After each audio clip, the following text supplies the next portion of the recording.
Hola, ¿qué tal? 18 de enero del año 2019. Estamos en Ojalá, en la sección de comentarios, y tenemos mucha información que compartir con ustedes. Y poco tiempo. Y poco tiempo, porque después de esta interesante entrevista con Ignacio Méndez y ver todo lo que tiene el sector MIPYMES para empoderarse y trabajar a favor del desarrollo, queda un poquito más reducido los comentarios, pero era necesario que supiésemos de primera mano todo lo que se está haciendo en ese sector de MIPYMES, que representa para el desarrollo y para la política de empleos en República Dominicana un elemento vital. Lo primero es que un día como hoy nació Manuel de Jesús Galván, autor de una de las novelas más importantes que hemos tenido, que es la novela de Enriquillo. Galván fue un importante funcionario de la gestión de Pedro Santana, igual de Ulises Francisco Espaillat. Se le critica haber estado vinculado al proceso de anexión a España, pero como dije, él fue vinculado a Pedro Santana, y en ese momento ante Haití, él era hispanófilo, él creía que lo que era República Dominicana necesitaba la protección de España para preservar su idioma y su identidad. Un criterio que algunos de los intelectuales tenían, y de ahí la grandeza de Duarte, que era también un intelectual, un hombre de ideas avanzadas, pero que entendía la importancia de la autodeterminación de los pueblos. Al margen de eso, Manuel de Jesús Galván fue un gran dominicano, y su novela fue alabada inclusive por José Martí. En el panorama internacional también hay una efeméride importante, y es que un día como hoy nació Félix Rubén García Sarmiento, Rubén Darío, un nicaragüense que perteneció a América entera. Ese que ustedes ven ahí fue un gran precursor de la poesía y del modernismo. Su poema Azul fue un emblema que impactó en el mundo entero, y en República Dominicana tuvo grandes amigos como Fabio Fiallo y una impronta en todo el mundo. Decía Antonio Machado que él era un maestro de la forma, un maestro insuperable de la forma y de la sensación. Eso es lo que tenemos en el tema de las efemérides históricas. Miren, tenemos poco tiempo y lo voy a resumir de la mejor manera.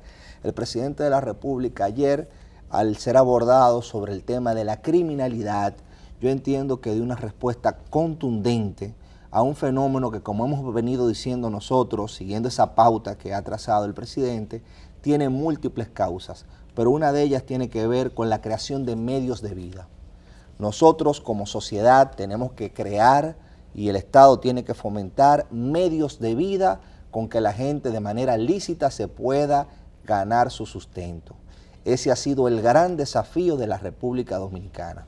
Si nosotros no tenemos medios de vida lícitos, no vamos a tener forma de hacerle frente a las necesidades básicas. Y las necesidades básicas están ahí, y también fueron esbozadas de manera concisa y precisa en el día de ayer. Él dijo: yo estoy trabajando para el tema de educación. Educación es básico porque es una apuesta y una inversión al futuro. Para el tema de salud, yo estoy trabajando para el tema de vivienda y para el tema agropecuario, igual que otros temas que tenemos acá. Él señaló: aquí todavía hay un problema de empleo, y nosotros estamos aquí diciendo que tenemos un grave problema de empleo, que todo el mundo tiene que saberlo. Ahora estamos trabajando para que se vaya reduciendo el tema del desempleo.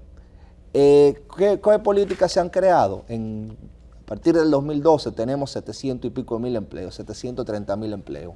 Y hubo un solo año donde se crearon 160.000 empleos. Eso tiene que reducir e incidir necesariamente en la delincuencia y en el tema de la criminalidad organizada. La criminalidad organizada responde a un esquema de negocios millonarios, y eso obviamente crea una articulación, y esa articulación afecta a la sociedad, sobre todo cuando tenemos personas que fueron entrenadas, y digo una especie de entrenamiento en aspectos delictivos, en otra sociedad que tiene también más avances, si se quiere, en todo el sentido de la palabra, incluyendo en el crimen. Aquí vienen muchos dominicanos que lamentablemente salieron de aquí porque no había medios de vida, y como no tenían medios de vida aquí, ni estaban preparados porque no había educación, cuando se fueron allá, que son los menos, delinquieron, y vienen para acá, y como no tienen otra educación, no tuvieron un 4%, no tuvieron una jornada escolar extendida, se dedican a eso. Ahora, yo quiero hacer un llamado que a mí me preocupa como ciudadano. Y es el siguiente: hay una criminalidad que es inflada desde los medios de comunicación. No decimos que no hay problema, pero es inflada permanentemente de los medios de comunicación que alteran la percepción de la realidad. No es que la criminalidad es percepción, sino que la prensa nacional muchas veces hace lo que se llama la crónica roja y juega con las noticias y los sucesos trágicos, porque esos sucesos terminan llamándole más a la gente, porque tienen que ver con emociones humanas. En el caso de la República Dominicana se decidió, todos los sectores de la vida nacional participaron en lo que es una estrategia nacional de desarrollo. Esa estrategia nacional de desarrollo está en la ley 112. Cuando usted se busca el artículo 23 de esa ley de estrategia nacional de desarrollo, usted va a tener un indicador de la meta que tiene que ver con la seguridad y el combate a la delincuencia. Ese indicador establece cuál es la meta que debemos de conseguir con las políticas públicas de aquí al 2030. Y para que los que estén escuchándome me entiendan, nosotros tenemos que de aquí al 2020 la meta era que existieran 15 homicidios por cada 100.000 habitantes. Esa es la tasa de homicidio por cada 100.000 habitantes a la que se refirió el presidente de la República. Para que tengamos una idea, y voy a, si me permiten, a leer algo de la Oficina Nacional de Estadísticas. En el año 2012, nosotros teníamos una tasa de homicidios por año de 26%, el 2011, de 26.3%. O sea, 26.3 homicidios, escúchame, por cada 100.000 habitantes, es un cociente. Usted divide el número de homicidios entre 100.000 habitantes. Y la tasa y el porcentaje era 26.1. Actualmente tenemos 15.4 homicidios por cada 100.000 habitantes. ¿Cuál era la meta que señalaba la estrategia?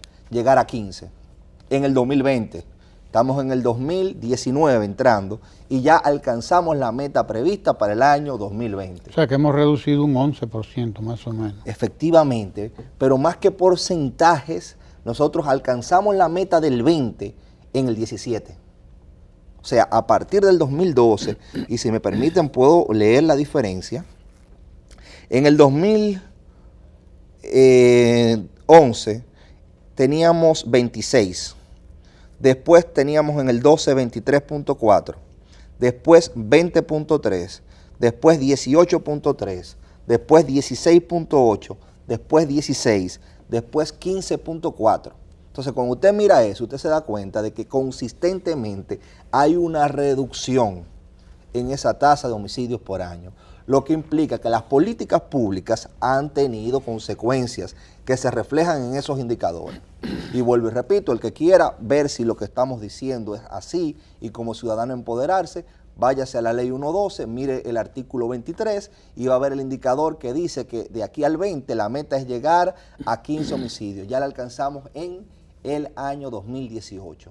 Y eso es un éxito de la política que, como dije, no tiene solamente que ver con un tapón al problema de la inseguridad ciudadana, sino con múltiples factores que influyen en que se produzca ese fenómeno. Entonces, en ese sentido y con el breve tiempo que queríamos, no podíamos dejar de señalar porque entendíamos que era importante lo que dijo el jefe del Estado ayer y cómo eso se corresponde y se puede contrastar fácilmente con la realidad.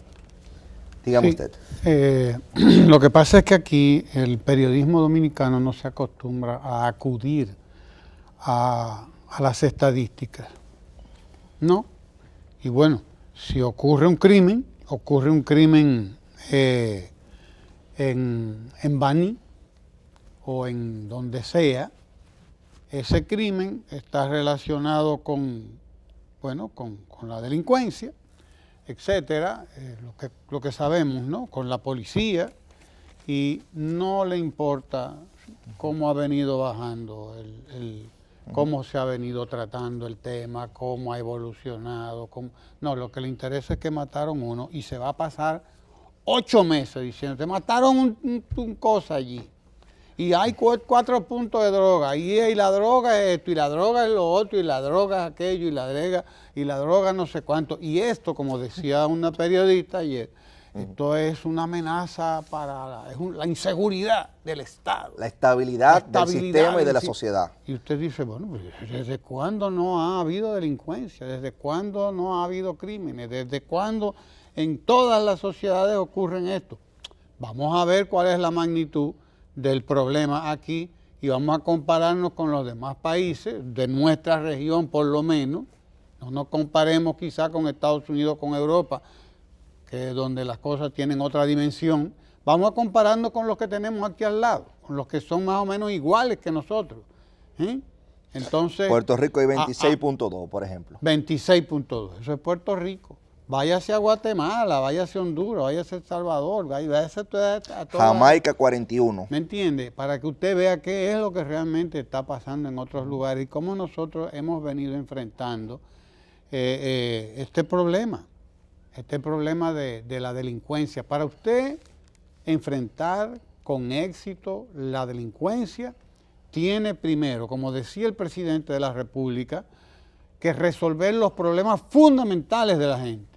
Usted quiere resolver la delincuencia, arrancarla de cuajo, usted tiene que resolver los problemas fundamentales de la gente. Eso es, la gente tiene que tener garantizada desde que nace educación hasta que se muere. Desde que nace tiene garantizada educación para sí y para sus hijos y ya tiene un problema resuelto. El Estado tiene que resolver eso. Ya, ahí tiene un problema clave ya resuelto para resolver un problema de delincuencia o el problema de la delincuencia, que no es más que una manifestación de la violencia social. Es una sola manifestación de la violencia social. La violencia social está la delincuencia, está todo ese tráfico de droga y toda esa cosa, todo eso es violencia social. Está la ratería, el robo en el barrio, el robo está la ratería, eso es parte de la delincuencia. Está el feminicidio, la muerte de mujeres a manos de hombres, esto es parte de la violencia social. Todo eso es parte de la violencia social. Y bueno, la violencia en sentido general. Ese fenómeno que se llama violencia social, usted quiere reducirlo, tiene que resolver, y no solo reducirlo al mínimo que pudiera haber en la sociedad, que tiene que ver con las aberraciones del ser humano incluso. ¿Usted quiere resolverlo? Bueno, tiene que combatir, tiene que hacer eso que está haciendo el presidente de la República, es combatir los problemas en la raíz. En la raíz, garantícele a la gente educación, desde que nace hasta que se muere. Garantícele el Estado a la gente salud. Salud, que nadie tenga que robar para resolver un problema de salud. Garantícele eso y usted verá que ya va reduciendo el problema de delincuencia. No, la gente va a ser delincuente por otra cosa. No porque no tiene cuarto para mandar los hijos a la escuela. No porque no tiene cuarto para resolver un problema de salud. Eso está resuelto. Garantícele a la gente la cuestión del trabajo, del acceso al trabajo, del acceso a las oportunidades. Garantícele el acceso al crédito barato, al crédito que pueda manejar para emprender. Garantícele el emprendimiento y ya usted también está resolviendo un problema grave y resolviendo el problema precisamente en la raíz. El problema o los problemas que dan origen a la violencia social. Ya usted los está resolviendo. No es tener más policía, ni es tener cada vez, ni etcétera. No. Usted podrá tener la policía que a usted le dé la gana. Usted podrá la que a usted le dé la gana. Si no hay educación, si no hay salud garantizado, si no hay capacidad para emprender oportunidades en la sociedad, si no está garantizado todo eso, usted puede tener toda la policía que usted quiera, usted puede invertir todo lo que usted quiera, que va a haber violencia social. No resuelva los problemas de desigualdad, la distribución de la riqueza en la sociedad. Porque es muy bueno hablar de delincuencia y es muy bueno hablar de la violencia social, pero no se dice que vivimos en una sociedad que tiene una violencia acumulada que es muy grande. Qué bueno que usted mencione eso. Que es muy grande porque tiene que ver con la distribución de la riqueza que produce el país. ¿Dónde está la riqueza que produce el país? ¿Dónde se queda? Y de ahí el trabajo fundamental que ha hecho el gobierno y que está haciendo el presidente buscando redistribuir o distribuir la riqueza. Distribuir riqueza. ¿Distribuirla dónde? Cómo hay que distribuirla. En la salud, en la educación, en la creación de oportunidades, etcétera, etcétera. Es ahí donde, o es por ahí por donde le entra el agua al coco, dice la gente. Pero una mire, sociedad usted violenta, menciona la porque deuda. acumula riqueza en un pedacito de la sociedad y reparte pobreza en toda la sociedad. Y esa es la peor de las violencias que puede haber. Un país donde hay no sé cuántos salarios mínimos, un país y todos son salarios mínimos mínimos, pírricos, Sí. miseriosos, porque no llegan a 20,000 pesos. Usted sabe lo que las centrales sindicales están proponiendo hace tiempo, que llegue el salario a 20,000 pesos, porque ahí es que dice el Banco Central que está la canasta familiar, el costo de la canasta familiar anda por los 20 y tantos mil pesos. Pero ¿y cómo se hace el infeliz que gana 10,000, que gana 15,000? Eso es ¿Cómo se violencia, hace? eso es violencia. Una violencia que le queda ahí a la persona porque dice, no estoy consiguiendo lo que necesito, no estoy comiendo lo que necesito, mis hijos no están recibiendo lo que necesitan, etcétera. Pues la persona vive en el borde de la crisis, en el borde de la catástrofe, vive la mayoría de la población, porque es la mayoría de la población. Y además, agréguele a eso la ignorancia de los periodistas. Agréguele la ignorancia de los periodistas. Y la promoción constante de una cultura de consumo. Agréguele el deseo de los periodistas y del periódico de conseguir esa noticia morbosa, esa noticia que la voy a estar batiendo y batiendo y batiendo. Yo creo que sí, que hay que batirla, que hay que exigirle a la policía que sea cada vez una mejor policía. Yo creo eso, como lo decía el presidente ayer. Hay que exigirle que sea cada día más honesta. Hay que exigirle que sea cada día más responsable. Hay que exigirle que sea cada día más eficiente. Porque eso lo necesita la sociedad, claro que sí, pero también hay que ver la otra cara de la moneda. ¿Cuál es el gran generador de violencia en la sociedad? Es la acumulación de riqueza en un lado y de pobreza en el otro. Y también, como decía el presidente cuando hablaba con los periodistas, el efecto demostración. Porque, por una cultura de consumo que está exacto, estimulada está por los medios de ahí. comunicación. Claro que hay que sí. tener. Hay que tener, Si hay que usted no tener, hay que tiene eso, comprar. usted no es nadie. Y entonces hay gente que se deja llevar de ese efecto de demostración. Y bueno, se nos agotó el tiempo. Quédese ahí que tenemos muchas cosas que compartir con ustedes aquí en el canal 4RD. No se vaya ahí.